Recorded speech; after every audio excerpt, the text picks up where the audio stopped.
The first time she asked for my house keys, she smiled when she said it.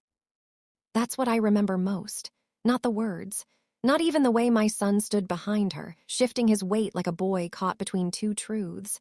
It was the smile, polite, controlled, almost sweet, the kind of smile you give someone when you believe they are too fragile to argue back. I have lived in this house for 37 years. Every brick, every hinge, every scuffed baseboard carries fingerprints of a life that was built slowly, carefully, deliberately. My husband and I didn't inherit wealth. We didn't win lotteries. We built this place the way you build trust, through discipline, through sacrifice, through choosing tomorrow over today again and again. When we first bought the land, there was nothing here but clay soil and stubborn weeds. I remember standing in the wind with blueprints in my hand while my husband laughed and said, "It doesn't look like much now, but it will." He always believed in what couldn't yet be seen. We poured concrete with borrowed money and cautious optimism. We argued over cabinet finishes because we could only afford one mistake.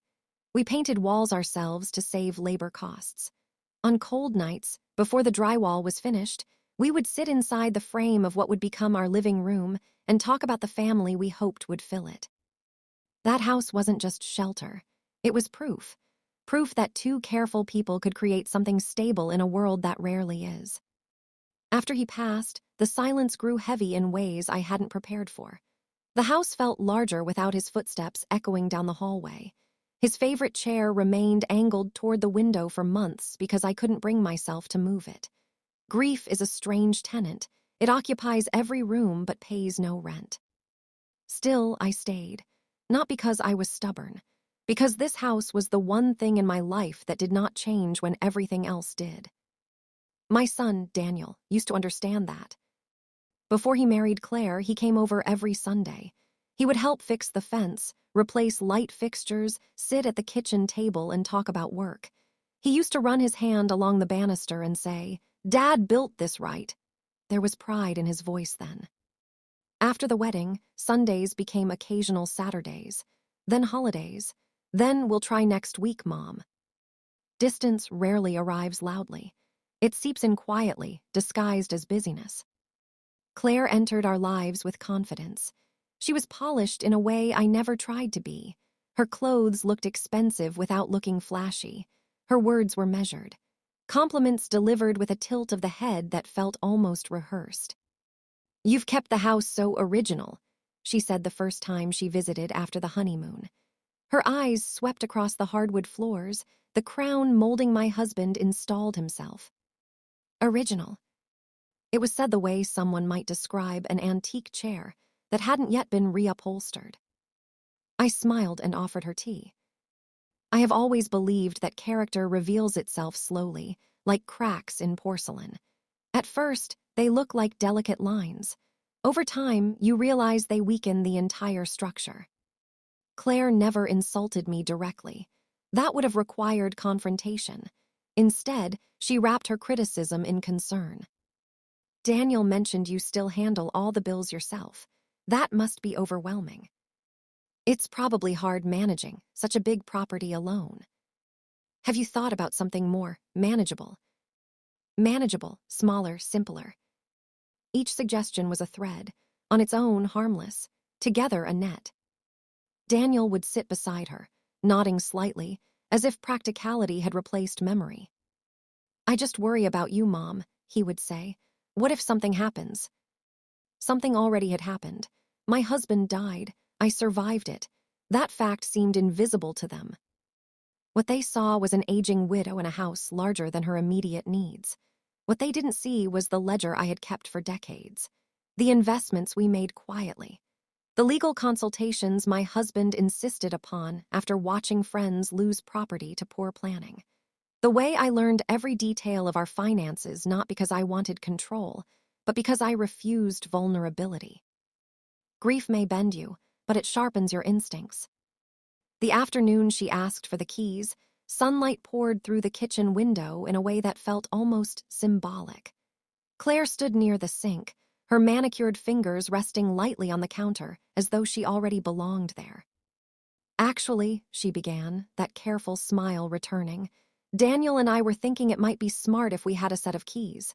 You know, just in case. Emergencies and all. Emergencies. Daniel cleared his throat. It would give us peace of mind, Mom. Peace of mind for whom? I dried my hands slowly on a dish towel. In moments like that, speed reveals emotion. Slowness preserves control. I've managed quite well so far, I replied gently. Oh, of course you have, Claire said quickly. You're incredibly independent, it's just you shouldn't have to be. There it was, the shift. Independence framed as burden. Strength recast as stubbornness. Daniel stepped closer. It's not about control, it's about helping. Control rarely introduces itself by name. I studied their faces. My son's eyes held genuine concern, but it was filtered through her narrative. Claire's expression remained composed, almost expectant. They believed they were preparing to protect me. Or perhaps preparing to position themselves. The house felt different in that moment, less like sanctuary, more like territory being surveyed. Why now? I asked. Claire shrugged lightly. We're family. Family, the word can be both shield and weapon. I thought about the nights my husband and I reviewed our documents at this same table, about the trust he insisted on establishing even when I told him it felt unnecessary. People change, he had said. Circumstances change. Protect what we build. Back then, I thought he meant outsiders. I walked to the drawer near the refrigerator and opened it. Inside lay several sets of keys, one for me, one spare, one labeled for the property manager who handled the small rental unit we owned across town, a fact Claire did not know. I felt the weight of the metal in my palm. Keys are simple objects, small, unassuming, yet they symbolize access, authority, and permission. Claire watched my hand carefully. Not greedily, she was too disciplined for that, but attentively. Daniel looked relieved before I had even spoken. That was when it became clear. They thought I was alone. They thought age had softened my judgment. They thought grief had dulled my strategy. They believed this house was my only asset, my only leverage, my only security. Perceived fragility can be a powerful disguise. I appreciate your concern, I said evenly, but I'm not comfortable handing out keys right now. The smile faltered just slightly. Claire recovered quickly. You don't trust us. Trust, another word weaponized gently. I trust myself, I answered. Silence settled between us. The air thickened with something unspoken. Daniel frowned. Mom, why are you being defensive? Defensive. I was observant. Claire's tone cooled by a degree. We're only trying to make things easier for you. Easier for whom? I placed the keys back in the drawer and closed it softly. I've managed this home for decades, I said. I'll let you know if I need assistance. The conversation shifted after that. Dinner was polite but strained. Claire complimented the roast. Daniel avoided eye contact. When they left, the house exhaled. I stood in the foyer long after the door closed, listening to the quiet. It wasn't the request itself that unsettled me. It was the assumption beneath it. The belief that ownership is transferable through persuasion, that authority weakens with age, that experience can be overridden by confidence. They saw an aging woman clinging to nostalgia. They did not see the woman who had read every line of every contract she ever signed. They did not see the clauses embedded in our estate documents, the layered protections, the intentional design. They saw keys. I saw intentions. Over the following weeks, the suggestions increased. You shouldn't be climbing ladders, Claire remarked when she noticed me replacing a porch light. That yard is too much work for one person. Have you thought about consolidating your finances? It would simplify everything. Simplify, consolidate, streamline. Language of efficiency often masks ambition. Daniel began bringing up future planning more directly. We just want to avoid complications later. Later. Later is where greed often hides, in the promise of inevitability. I listened more than I spoke, observed more than I reacted. Because reacting would confirm their belief that I was emotional, fragile, defensive. Instead, I took inventory. Not just of my assets, of my son's posture, of Claire's packing, of the way conversations subtly shifted toward ownership. They were not villains, not overtly. They believed they were being practical, strategic, responsible. But practicality, without humility, becomes entitlement. One evening, Claire arrived alone. Daniel was working late. She brought flowers, white lilies that reminded me of funerals. We sat in the living room, where my husband once read the newspaper aloud. "I hope you know," she began carefully, "we only want what's best for you." "Of course," I said.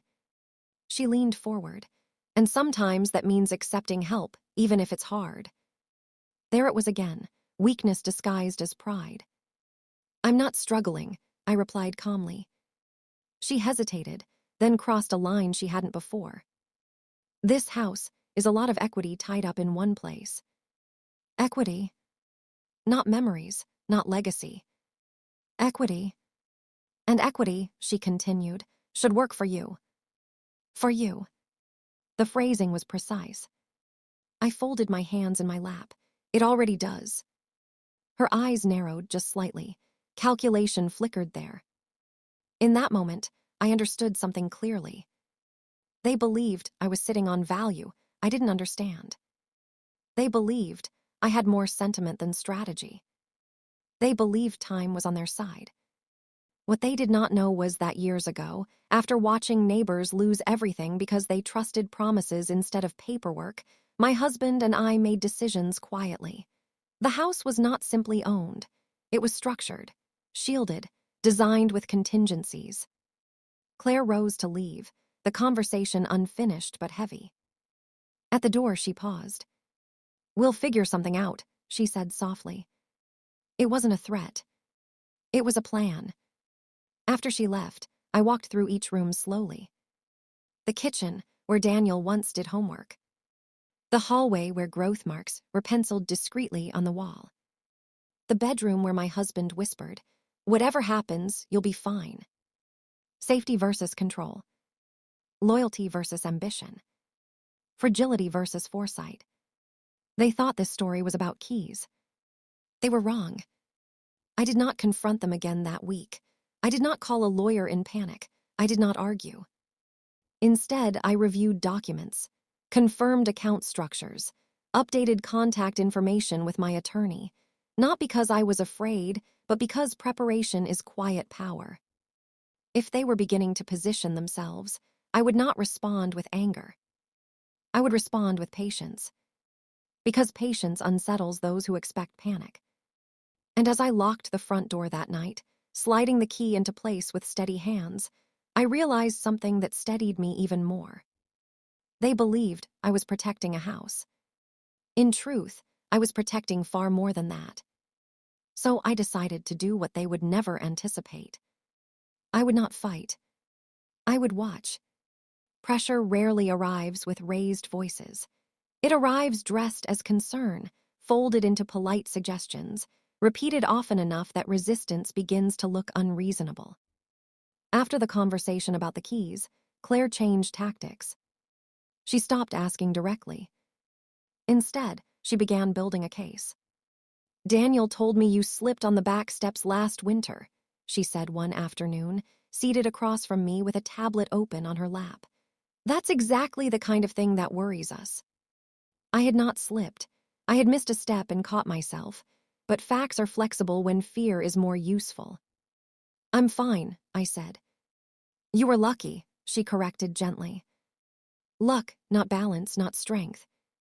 Daniel joined in more frequently now, his tone careful but firmer than before. "Mom, we just think this house might be too much for you long-term." Long-term. The phrase carried weight. It suggested inevitability, decline, a future in which I was less capable than the present version of myself sitting before them. Claire swiped her screen and turned it toward me. Images of pristine condominiums appeared, stainless steel appliances, elevators, security desks. Low maintenance, she said. No stairs, community amenities, it would be so much easier. Easier than what? Easier than mowing my own lawn. Easier than paying my own taxes. Easier than deciding who held my keys. The campaign expanded. Assisted living brochures appeared in my mailbox, unsolicited, they claimed. Articles about aging safely were texted to me. Conversations began to include phrases like quality of life and peace of mind. What fascinated me wasn't the persistence. It was the assumption beneath it. They believed repetition would erode my certainty. They believed age equaled confusion. They believed I hadn't prepared. One evening, Daniel stayed behind after Claire left early for a meeting. He lingered in the kitchen, staring at the floor. "Mom," he began, "have you thought about what happens eventually?" "Eventually is a broad timeline," I replied. He exhaled. "I just mean legally, inheritance, probate, taxes, it can get messy." Inheritance. There it was, no longer implied. "You seem very informed," I said calmly. Claire had clearly done her research, or at least enough to feel confident discussing it. "I've been reading," he admitted. "It's just, if the house isn't structured right, it could become complicated." Structured right. I remembered sitting beside my husband at our attorney's office 22 years ago. The leather chairs were worn but dignified. The attorney, Mr. Henderson, spoke in measured tones about trusts, liability, and estate protection. "You don't build wealth just to leave it exposed," my husband said that day. Back then, our wealth was modest. A paid-off mortgage, a small brokerage account, one rental property we purchased after saving for nearly a decade. But modest wealth deserves protection as much as grand fortunes do. We established a revocable living trust that afternoon. The house was transferred into it. The rental property followed. Investment accounts were red-idled.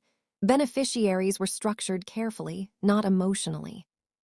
"Trusts don't prevent love," Mr. Henderson had said. "They prevent conflict." Daniel did not know any of this in detail. We believed children deserved childhoods, not financial blueprints. "Mom," Daniel pressed gently, "I just don't want things to become complicated later." I met his eyes. "They won't," I said. He searched my face, as if trying to determine whether I was being evasive or naive. I was being neither. Claire escalated again the following month. This time, she arrived with paperwork. "Nothing binding," she assured me quickly. "Just exploratory." Exploratory for whom? It was a proposal for joint tenancy, adding Daniel's name to the deed, for convenience. "Just to streamline things," she explained. "If something happens, there wouldn't be delays." Delays. She feared delay more than anything. Delay meant uncertainty. Uncertainty meant lack of control. "I'm comfortable with the current arrangement," I replied evenly. She tilted her head. "But are you sure you understand the tax implications?" There it was. Gaslighting disguised as financial literacy. "You're suggesting I do?" I asked. No, she said quickly. "Just that these things can be complicated." Complicated for whom? I let silence stretch between us. Silence makes ambitious people uncomfortable. "Claire," I said softly, "your concern is noted." Not accepted, not validated, not rewarded. Noted. Daniel began looking tired during these visits, torn between the woman who raised him and the woman he chose. Loyalty is easy when interests align. It fractures when they don't. Weeks later, Claire suggested something bolder. "What if we moved in temporarily?" she asked casually over dinner. "You know, just until we figure out next steps." Temporary arrangements have a way of becoming permanent. "I enjoy my privacy," I replied. She smiled again, thinner this time. "You wouldn't have to manage alone." Alone. They repeated that word, as though solitude equaled weakness. What they did not understand was that solitude had trained me. After my husband died, I learned how to negotiate property taxes, rebalance portfolios, review insurance policies, and file quarterly reports for our rental. I learned because I refused dependency. And dependency is what they were quietly preparing. One afternoon, after another circular conversation about simplifying assets, I drove across town to see Mr. Henderson. His hair had grayed considerably, but his posture remained straight. "I suspected you might visit eventually," he said with a faint smile. I told him everything. The key request, the joint tenancy proposal, the assisted living brochures, the inheritance discussions. He listened without interruption. "They're not unusual," he said finally. "Adult children often begin planning before parents do." "I planned decades ago," I replied. He nodded, and wisely. He pulled my file from a cabinet, thick, meticulously organized. "Your primary residence is fully held in the trust. It cannot be transferred without your authorization. The rental properties are structured through a limited liability entity under the trust umbrella. Your brokerage accounts have layered beneficiary designations. Even if someone pressured you, the architecture prevents impulsive change." Architecture. I liked that word. It suggested intention. "What if they try to convince me I'm no longer capable?" I asked quietly. He met my gaze. "Then we document capacity. You're here voluntarily, you're articulate, you're informed. The law protects competence." Emotional pressure versus legal protection. Manipulation versus preparation. I left his office steadier than I had felt in weeks. Claire believed she was navigating an unguarded house. She did not know she was standing before reinforced steel beneath painted wood. The next confrontation came sooner than I expected. Daniel arrived alone this time, his jaw set. "Mom," he began without preamble, "Claire feels like you don't trust us." "Trust isn't the issue," I replied. "Then what is?" "Control," I thought, but I did not say it. "I have structured my affairs carefully," I said instead. "There is nothing disorganized here."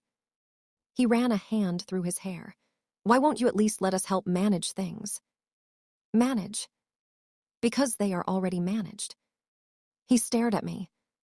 "For who?" he asked. "For me," I thought. "For the life I built. For the promises I made." "For now," I answered. His expression shifted, hurt mingled with frustration.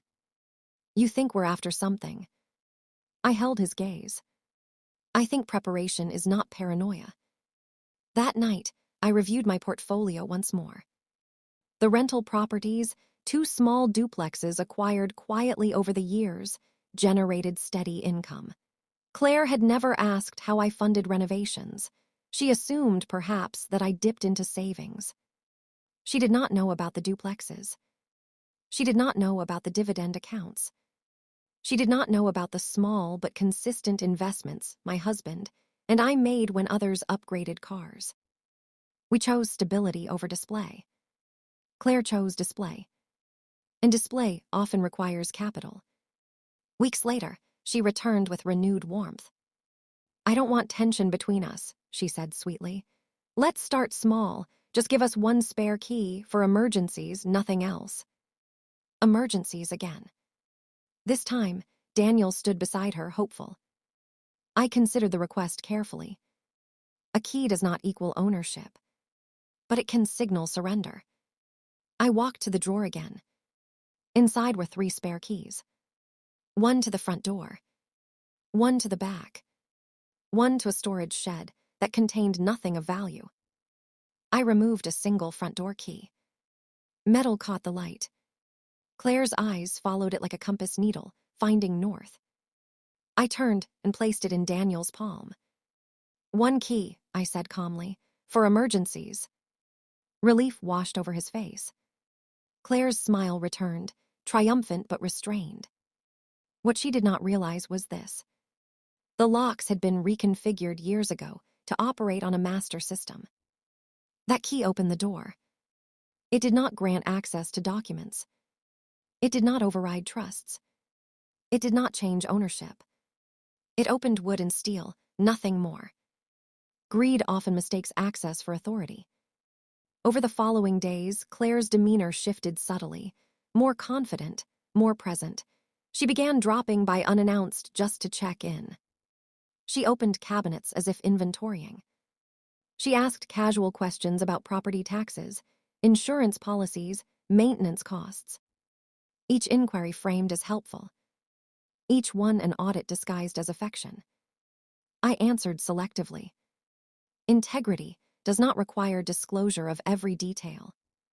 One evening, as she stood in my foyer holding that key, she said something that confirmed everything. "It's good to have a foothold." She laughed lightly after saying it, as if it were a joke. Foothold. A climbing term. You don't need a foothold unless you intend to ascend. I smiled back. Yes, I agreed. Stability matters. She believed she had secured leverage. She did not know she was standing on ground I had reinforced decades ago. A week later, Daniel called. "Mom," he said carefully, "Claire and I have been thinking about refinancing options. If we combined assets strategically, we could increase overall returns." Combined. There it was again. "Our assets are separate," I replied. "For now," he said. "For now." I ended the call politely. Then I did something deliberate. I updated the trust again. Not because it was vulnerable, but because vigilance is strength. And as I signed the amendment, I felt something unexpected. Not anger. Not fear. Clarity. They believed I was clinging to a house. They believed my security rested on walls. They believed persuasion would open doors that paperwork could not close. They were wrong. And Claire, emboldened by that single key, was preparing what she believed would be her final move. I decided I would let her make it. The morning she tried to take my house from me, she didn't knock. I heard the front door open, the soft metallic turn of a key I had handed over myself, followed by the decisive click of heels against hardwood. Not hesitant, not apologetic, purposeful. I was in the kitchen, pouring coffee. For a moment, I allowed myself to feel the symbolism. Access granted, permission assumed, authority implied. "Claire," I called calmly. She stepped into view holding a folder, thick, cream-colored, official in appearance. Daniel followed behind her, his face pale, jaw tight. "We need to talk," she said. Not can we talk. Need. I set my mug down carefully. No trembling hands, no raised voice. "Then let's talk." She placed the folder on the dining table and opened it with deliberate precision. "We've consulted an attorney," she began. "Given your age and the complexity of your assets, we believe it's time to formalize Daniel's position in managing the property." Managing the property. Not visiting. Not assisting. Managing. Daniel avoided my eyes. I felt something inside me settle, not fear, not anger, recognition. This was the move she believed would end the game. Claire slid papers across the table. This would grant Daniel durable power of attorney and co-management authority. It protects everyone. Protects everyone. From whom? "Are you suggesting I'm incapable?" I asked evenly. She clasped her hands. "Not now, but planning ahead prevents chaos." Chaos. Interesting word for someone who had been manufacturing it. Daniel finally spoke. "Mom, it's just paperwork. It doesn't change anything immediately." Paperwork changes everything. I didn't touch the documents. Instead, I studied them. Not the text, her expression. Confidence radiated from her posture. She believed inevitability was on her side. "Who drafted this?" I asked. "Our attorney," she replied smoothly. I nodded once. "And did you provide him with my existing estate structure?" Silence. Her eyes flickered. "I'm not sure that's relevant," she said. There it was. Arrogance thrives on incomplete information. "You're asking me to sign documents altering authority over assets you have never fully understood," I said calmly. Daniel shifted uncomfortably. "Mom." Have you seen the trust? I interrupted gently. Claire's composure cracked for a fraction of a second. What trust? She asked. The question hung in the air like a dropped glass. Daniel frowned. Mom. I leaned back in my chair. The house hasn't been in my personal name for over 20 years, I said. Silence thickened. It's held in a revocable living trust, along with other assets. Claire's lips parted slightly. Other assets? Yes. I let the words land slowly. The duplexes, the brokerage accounts, the layered beneficiary structures, the LLC holding company for rental income, the protective clauses preventing unilateral amendments under duress. She had been calculating based on visible walls. She had never considered the foundation beneath them. That's not possible, she said quickly. It is, I replied. Daniel looked between us, confusion spreading across his face. Mom, why didn't you tell us? Because it wasn't necessary, I answered softly. You were building your life, I was protecting mine. Claire recovered, straightening her posture.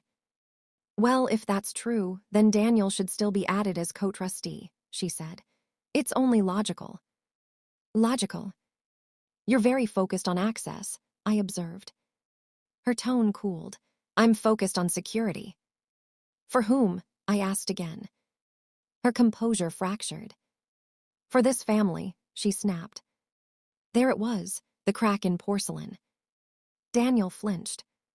I stood slowly. Security, I said, is built long before crisis.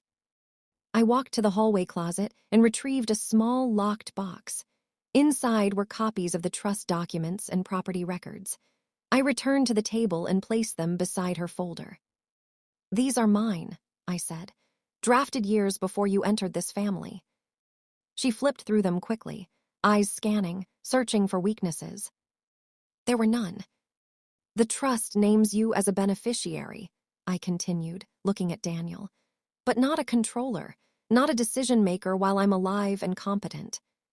His face drained of color. You mean we don't have any authority? He asked. Correct. Claire's voice sharpened. This is manipulative. You hid this. No, I said evenly. I protected it. Manipulation demands urgency. Preparation requires patience. She closed the documents abruptly. You're isolating yourself, she accused. You're pushing us away. I met her gaze steadily. You pushed for control. Daniel's breathing had grown shallow. Claire, he murmured. But she was already spiraling. You're paranoid, she said to me. We were trying to help. No, I replied quietly. You were trying to secure. Silence swallowed the room. Then she made her final mistake. If something happens to you, she said coldly, we'll contest this. There it was. The mask dropped completely. Daniel stared at her. Contest, he repeated faintly. I folded my hands calmly. You're welcome to try, I said. I wasn't bluffing. The trust included a no-contest clause. Any beneficiary who legally challenged its structure without cause forfeited their share. Mr. Henderson had insisted on it. Greed punishes itself when structured properly. Claire's eyes widened slightly as she flipped further through the documents. You can't be serious, she whispered. I am. Daniel stepped back from the table as though the papers were burning. You were planning against us, he said, hurt coloring his voice. No, I said softly. I was planning for stability. His voice cracked. You don't trust me. I trust who you were, I replied. I don't trust pressure. That landed harder than I intended. He turned to Claire. You said it was simple, he murmured. It would have been, she snapped, frustration breaking through, if she wasn't so secretive. Secretive? Because privacy feels threatening to those who want visibility. I felt no anger now, only clarity. Daniel, I said gently, do you remember when your father refinanced the mortgage and you asked why he was being so cautious? He nodded slowly. He said, ownership is responsibility, not entitlement. Daniel's eyes filled. Claire gathered her folders sharply. This isn't over. I watched her carefully. It never was about keys, I said quietly. Her jaw tightened. She marched toward the front door, the one her key opened, and paused. For a moment, I wondered if she realized the metaphor unfolding before her. She turned the handle. It opened, but the house remained mine. Access without authority. She stepped outside. Daniel lingered. The distance between us felt wider than the hallway we stood in. I didn't know, he said hoarsely. I know, I replied. He looked around the room, at the photographs, the woodwork his father built, the quiet history embedded in every surface. She thought, he began, then stopped. She thought I was alone, I finished gently. He swallowed. Are you? I considered the question carefully. No, I said, I'm prepared. He nodded slowly, absorbing it. I'm sorry, he whispered. Those words mattered more than any deed. Claire waited in the driveway, arms crossed, impatience radiating. Daniel hesitated. Is she wrong? He asked softly. Yes, I answered, but she believes she is. He exhaled. What happens now? I continue living here, I said. You continue deciding what kind of man you want to be. That hurt him, I saw it. But growth often does. He stepped outside. The door closed.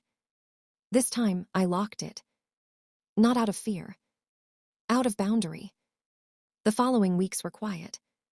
Claire did not visit. Daniel called once, tentative. I've been thinking, he said. Thinking is good, I replied. He sighed. I didn't realize how much pressure I was putting on you. It's not pressure that concerns me, I said. It's intention. He was silent for a long time. I married someone ambitious, he admitted. Ambition isn't the problem, I replied. Direction is. He didn't argue. Days passed, then months. No legal challenges came. No contested filings. Claire's confidence had depended on ignorance. Once illuminated, it dissolved. One afternoon, Daniel arrived alone again. He stood in the doorway, not entering until I stepped aside. A small gesture, but meaningful. I've started therapy, he said quietly once seated. I raised an eyebrow slightly. To understand why I equated security with control, he explained. Growth. Unexpected but welcome. I'm not asking for anything, he added quickly. I just wanted you to know.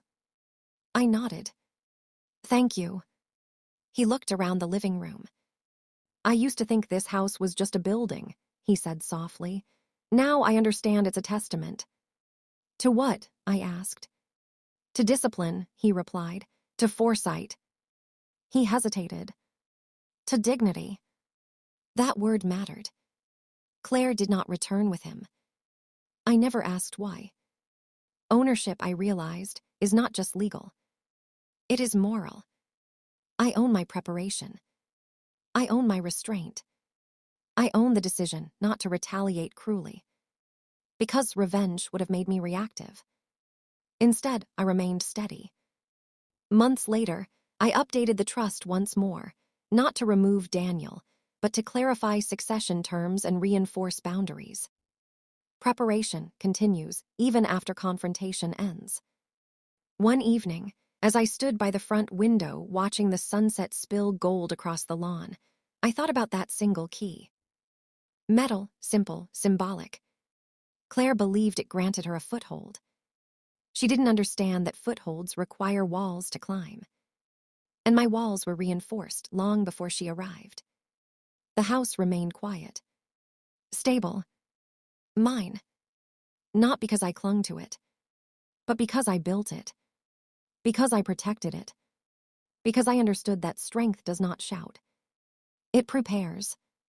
The world often assumes older women are fragile. That we drift into dependency. That sentiment clouds judgment. They mistake softness for weakness. They mistake patience for passivity. They mistake silence for surrender. But silence can be strategic, and patience can be power. I walked through the hallway slowly that night, fingertips brushing the banister Daniel once admired. My husband's voice echoed faintly in memory. Protect what we build. I had, not just the house, my autonomy, my dignity, my future. Ownership is not about possession. It is about responsibility. It is about foresight. It is about refusing to hand over authority simply because someone smiles while asking. Claire opened my door, but she never opened my foundation. And as I turned off the lights and prepared for sleep in the home I still fully commanded, I felt something stronger than relief. I felt steady, unshaken, not triumphant, not bitter, empowered. Because in the end, she demanded my house keys. But I owned far more than she ever imagined.